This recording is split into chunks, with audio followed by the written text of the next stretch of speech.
was thrilled to be invited to harvest time in the vineyard that produces the Lusca range of handcrafted wines. After harvesting, the grapes are taken to the winery for de-seeding. How cool is that machine? I'd have helped more, but seemingly the red stains in your hands can last for days. Not a great look for a doctor.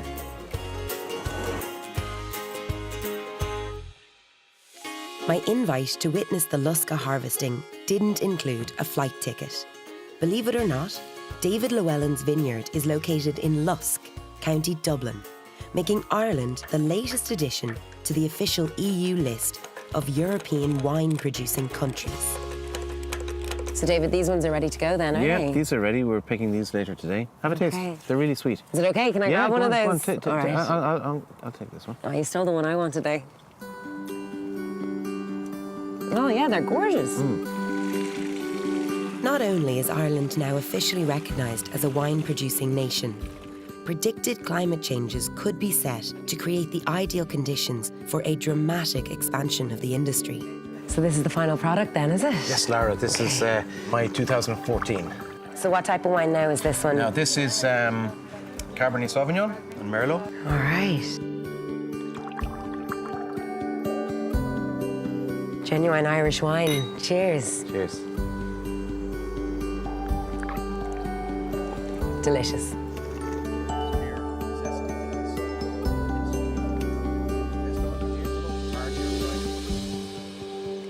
Drinking new homegrown Irish wines like Shannon Blanc or Cabernet Sauvignon, warmer annual temperatures and lower summer rainfall, it seems reasonable to ask the question of whether or not climate change really will be as negative for all of us as the environmentalists insist.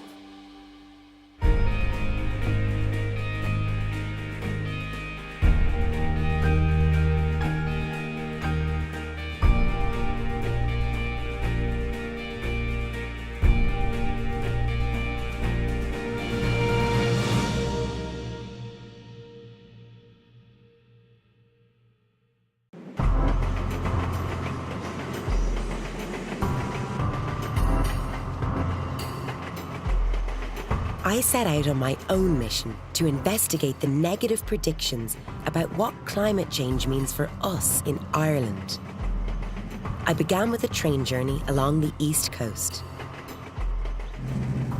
According to climatologists, this coastline is already suffering from the negative effects of rising sea levels and more frequent storms. Even this railway that I'm travelling on is already under threat from the ravages of coastal erosion.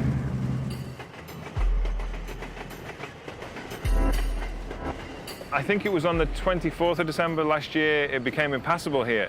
There was, as we all know, there were a lot more storms last year. They affected the Moray itself and gouged out a huge section of the beach there. So it became impassable. You couldn't walk down here because the railway line is just next to it, and it was right up to the fence. So you could see bits of the cliff falling in from the vibrations of the train going past. Up the beach from where a new swathe of rock armour is attempting to protect the railway, I met with a group from the nearby East Glendalough School. Under the guidance of geography teacher Rick Morawski, they have been measuring the rate of erosion along the Moray coastline near Wicklow. We studied what was a local environmental issue. One of the things that we were looking at was, has the coastal protection up there, has that accelerated the erosion, or has it made it worse, or has it protected it? What we found out is at this point here, where we are now, the rate of erosion was 37 centimetres over a 4-month period. So well over a metre in a year. Further up the beach, where the erosion was happening faster, we ended up between an estimate of between 7 and 11 metres a year, if erosion had carried on at that point. Now, it didn't carry on because it hit the railway line and emergency measures had to be put in place. It's a naturally eroding landscape, but what is clear is that it's eroding at a much faster rate than it ever has done historically. Part of the reasons for that are increased storm frequency. Part of it is that there's bigger waves breaking onto the shore. Part of it is that sea levels are rising, and there's only one thing that links all those things together, and that is that The climate does seem to be changing. We do seem to be experiencing more extreme weather. And unfortunately, in this location here, that's having a very physical impact on the coastline. From Wicklow Harbour to the Murrah, the council are constantly extending the protective rock armour. But how much of the coastline can be protected? And one of the things that our students were doing was asking people, what do you think of the Murrah? You know, how would you feel if you couldn't use it anymore? And people were genuinely outraged at the thought that they wouldn't be able to use this. It is a public space, it's a public amenity, and people wanted to protect it and want to use it and want it to be there for their children and for their children's children. Behind the Murrah pathway and the railway lies 15 kilometres of low-lying wetlands. You have to wonder how long this beautiful nature reserve can last. On the other side of Wicklow, erosion has already cut off the town from its other major amenity. The coastal path leading to the lighthouse and the seal colony has been closed by the council due to danger to walkers. Unfortunately, the story of Wicklow is being repeated across the country. But it's not just amenities and infrastructure that are under threat from coastal climate change. Individual homes, businesses, and even lives are in jeopardy.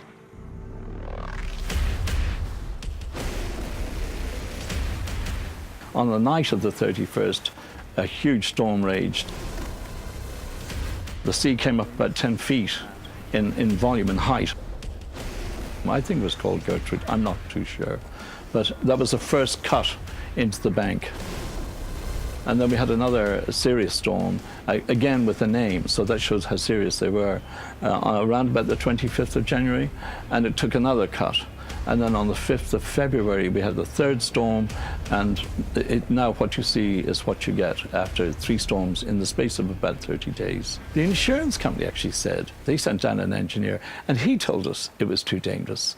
He said to us, you have to get out. And then they very kindly told us that we'd never been insured because it was coastal erosion as far as they were concerned. Coastal erosion, we don't cover you for that. I can't believe any of this, Roddy. I can't believe that I can see the ocean through your floor. Yeah, it's quite amazing. This is where you lived a year ago. The whole thing, I can't believe, to be honest. The storms that are raging on the Atlantic are pushing up around our coast, which has never happened before to the degree that it's happening now.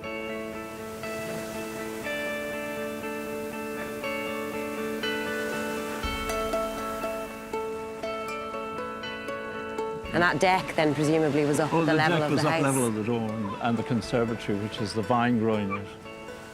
So all the way out to where this boulder is, that's where your property came out to? Yeah, to about there. And in really only a matter of less than a year, it's gone back there? 6 months. 8 months. 8 months to be exact. So this used to be where you sat out and enjoyed the sun? That's where you used to sit out, especially in winter time, and it was really warm and very enjoyable. So now it's all just hanging there. It's terribly sad, but at the same time, and Maureen and I have talked about this a lot, we've had a great time here.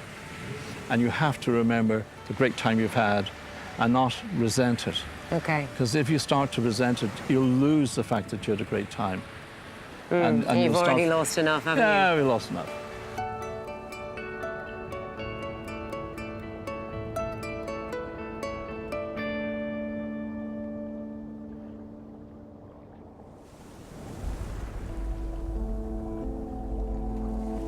I met with climate expert Robert Devoy, who confirmed my impression that climate-driven damage along the Irish coastline was a serious issue and getting more disturbing by the year. Okay, so can you tell me a little bit about what the main factors are that's actually causing the coastal erosion that we're seeing? In the present day, I mean, it's the combination of very gradual sea level rise in the present day of about 1 to 2 millimetres per year. And then you've got on top of that tides, and then on top of that are storm actions which drive excessive wave action. So the storms with the waves coupled to the temperature rise in the ocean is coming together at the coastline. It all meets here, and the result is increasing erosion. These houses you can see up above us, they're all potentially vulnerable, particularly if you get large changes in sea level and increases in storminess. The climate change that we see now is the result of human activity increasing background temperature. And that's from that greenhouse gas effect. And that's been driving up temperatures since industrialization really took off, around about the 1880s. The connection to the storms is that you put more energy into the atmosphere, and it's like stirring up a pot boiling on the cooker. And the more energy you put in, the more it's going to boil. That's a very bad analogy, but basically the idea, more energy, we're likely to get more storms.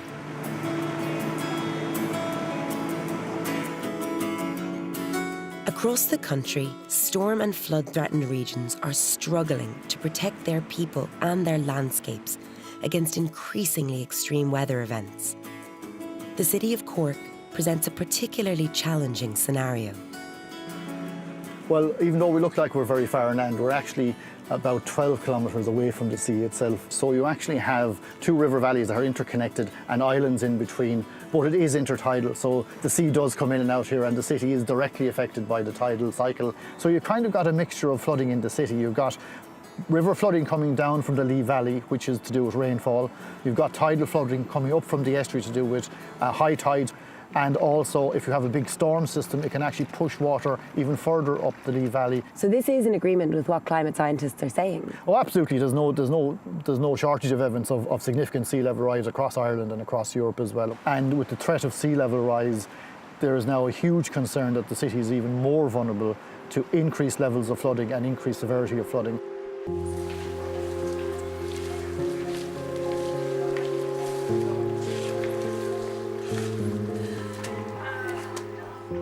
Every year, it's an issue every year. We put guys on standby of who would be available. Keep your phone on in case you need to be called, depending on when the tides, if it's going to be early morning, if it's going to be around midnight. Keep your phone on, you may be called in to help clean it all out. And it's not a nice job. It's stinky and it's not a nice job.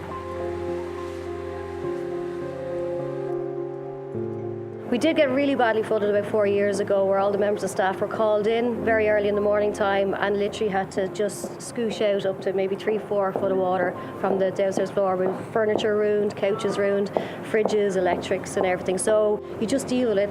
You don't even think about the causes of it behind it. Climate change seems so far away, and climate change seems like this whole global thing, whereas here we're just dealing with the river that comes up as a bridge.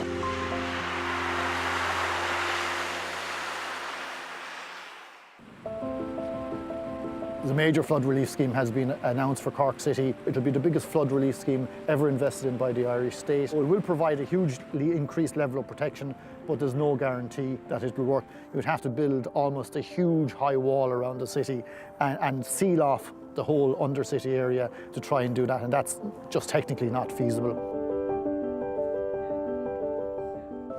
If you think about Cork City, we're talking about a scheme here. The initial is set out to be costing €50 million. It's now likely to be something like €80 million, and it won't be finished until 2022, so it could even be more than that as well.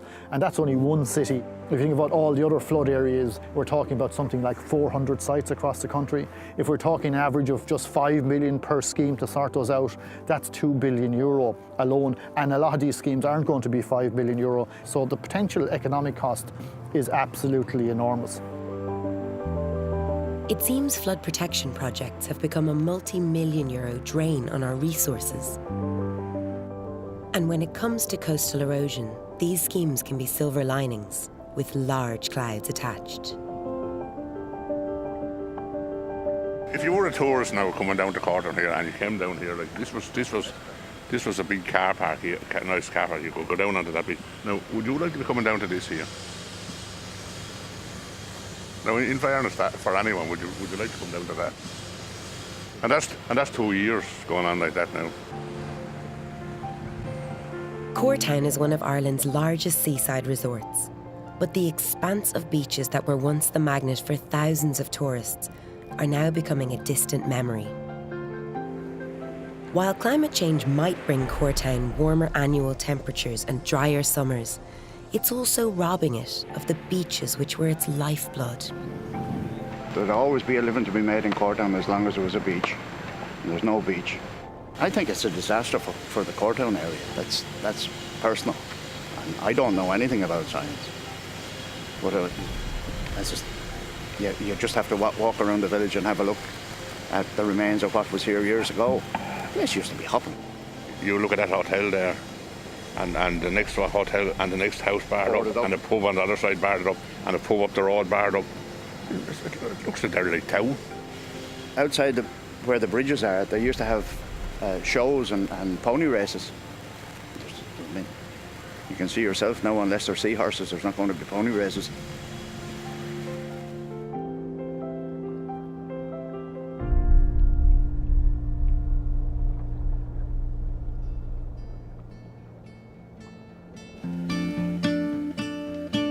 When it comes to climate change, we have been pretty slow to protect our nation from storms and flooding. However, when it comes to protecting the future of agriculture, we have world leaders in the field, such as Professor Jenny McElwain from UCD. Okay, Lara, so this is the production greenhouse, and we bring plants in here from all over the world, and we make sure they're healthy, and we pot them up, and then we bring them into the controlled environment lab, where we do experiments and we simulate the climate and atmospheric composition of the year 2050 and of the year 2100. So what we're trying to do is look at how plants will respond in these future climate change conditions.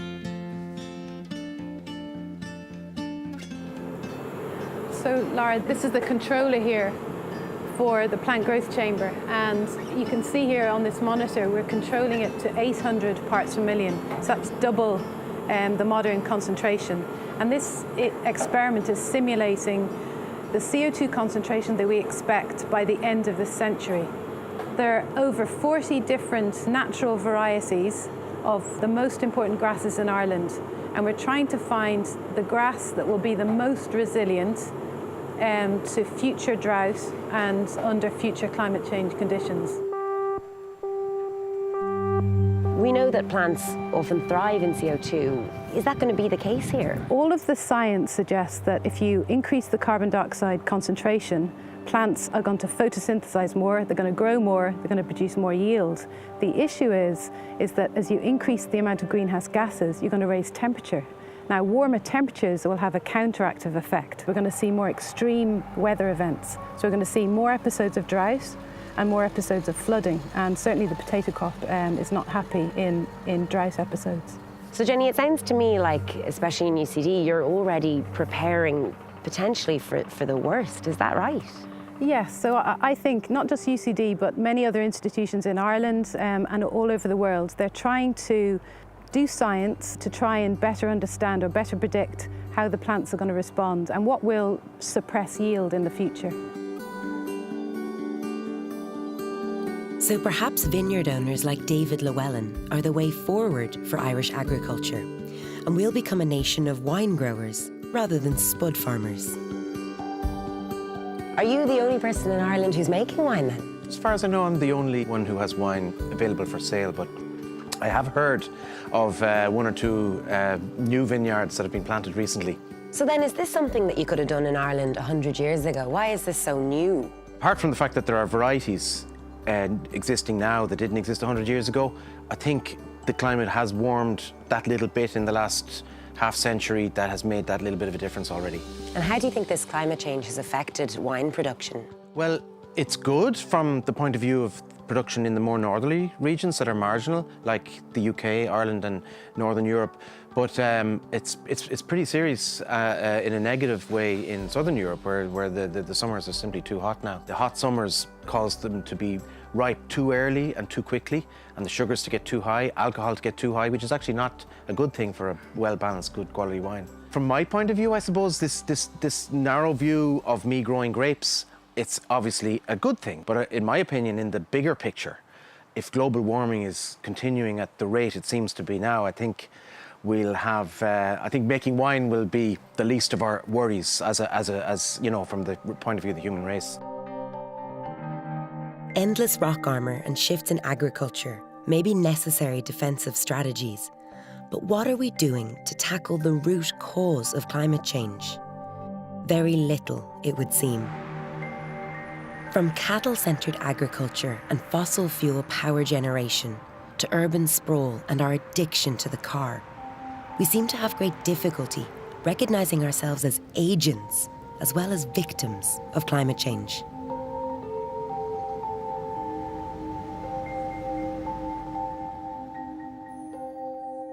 In Tipperary, I met Professor Peadar Kirby, an internationally recognised expert on the politics and economics of climate change. Ireland has the 14th highest. Not just our political leaders, but most of our citizens really don't understand the gravity and the urgency of this issue. I mean, we signed up to the Paris Agreement last December, which again illustrates just how serious this is, and as a world community we have to move in that direction. Otherwise, we're getting a country, and we've seen it in recent years, where we're going to have these extremes of climate that are going to hit all of us in really disastrous ways.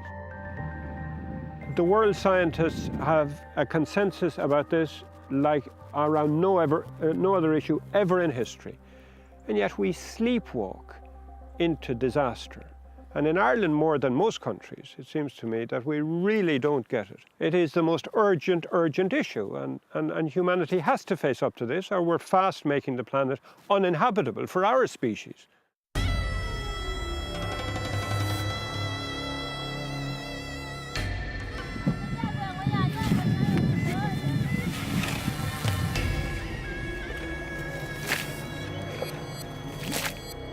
Niamh Garvey, like other aid workers, is desperate to make Irish people aware of the damage our carbon emissions are causing, not just in Ireland, but in more vulnerable regions of the world.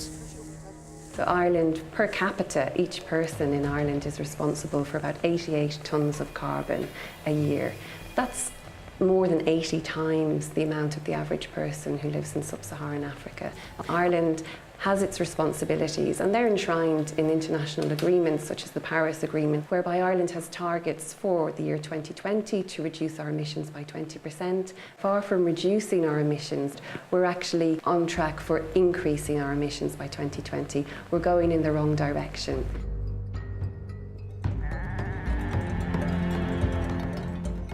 The International Organization for Migration has put a figure for environmental refugees or environmental migration at 200 million additional refugees as a result of environmental pressures by the year 2050. They're living on the edge already. And what we see with climate change is it's very much increasing the vulnerability that they have to extreme events such as flooding, such as droughts, such as the impacts of storms and hurricanes. We have significant climate refugees now coming from areas of Ethiopia, Sudan, parts of North Africa, and of course the whole Middle Eastern politics problem with ISIS is linked in that sense. It's increasing in scale because of the way in which simply poorer people aren't able to cope with this. We haven't yet had climate refugees that are coming from areas that are flooded, but that's the next phase.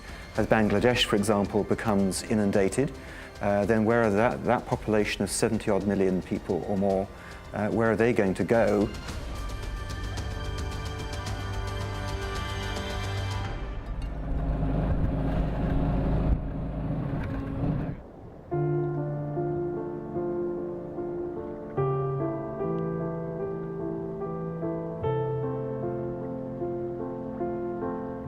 While we in Ireland continue to exceed our carbon emissions quotas, around the world, 140,000 people are dying every year as a result of climate change. 2016 was the hottest year since records began, and the Arctic ice is melting faster than scientists ever predicted.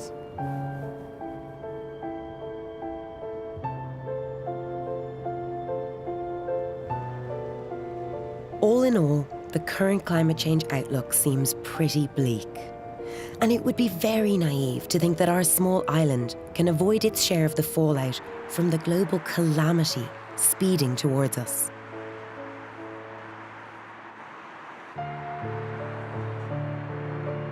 The hopeful news is that there may still be enough time to mitigate the worst effects of climate change before the situation spirals completely out of control.